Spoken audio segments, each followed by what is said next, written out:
శ్రీకాకుళంలో చంద్రబాబు నాయుడు మాట్లాడుతున్నారు. ఇప్పుడు లైవ్ చూద్దాం.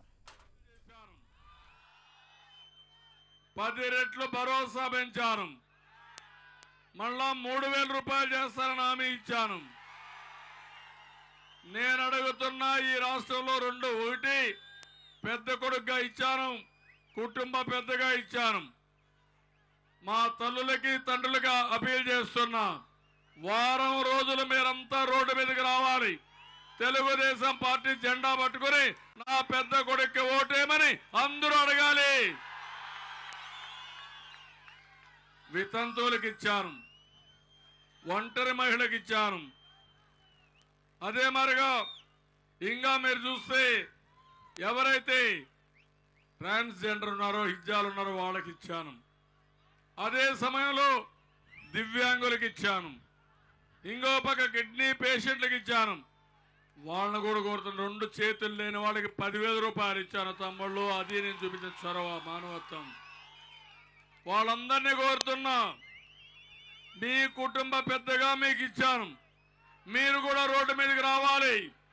మొదటి తారీఖు నుంచి మీరు వచ్చి అందరూ కూడా మా కుటుంబ పెద్ద పెట్టిన అభ్యర్థికే ఓటేయాలని ప్రచారం చేయాల్సిన అవసరం ఉంది.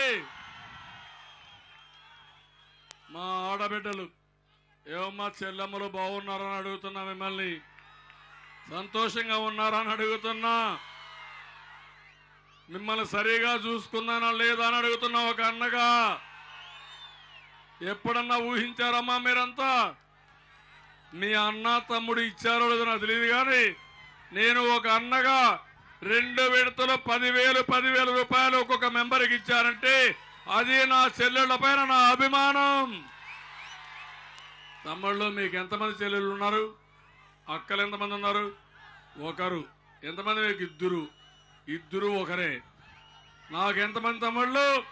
1 కోటి మంది. నేను అదృష్టవంతుడు, అవునా కాదా? నేను అందుకే పసుపు కుంకుమ పెట్టాను. ఎందుకు ఇస్తామంటే పసుపు కుంకుమ వాళ్ళ సౌభాగ్యం కోసం, ఆనందంగా ఉండడానికి, గౌరవప్రదంగా ఉండడానికి.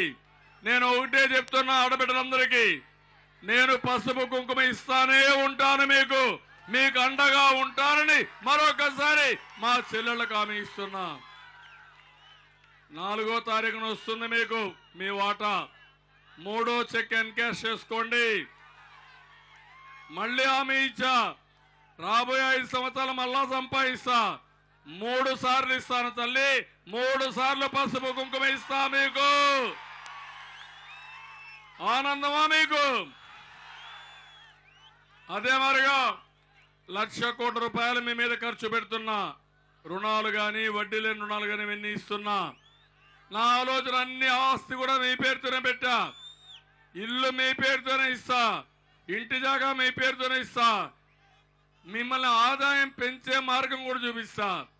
మీరు ఇంట్లో ఖర్చులు పెట్టుకునే విధానానికి నేను శ్రీకారం చుడతానని మా ఆడబిడ్డలకు మరొక్కసారి విజ్ఞప్తి చేస్తున్నా. మీ అన్నకు ఓటేయాలనా లేదా? అన్నకు ప్రచారం చేయాలనా లేదా? నాకెందుకు అనుకుంటారా మీరు? అందుకే మీరందరూ కూడా 1వ తారీఖు నుంచి ఓపెన్ గా రావాలి.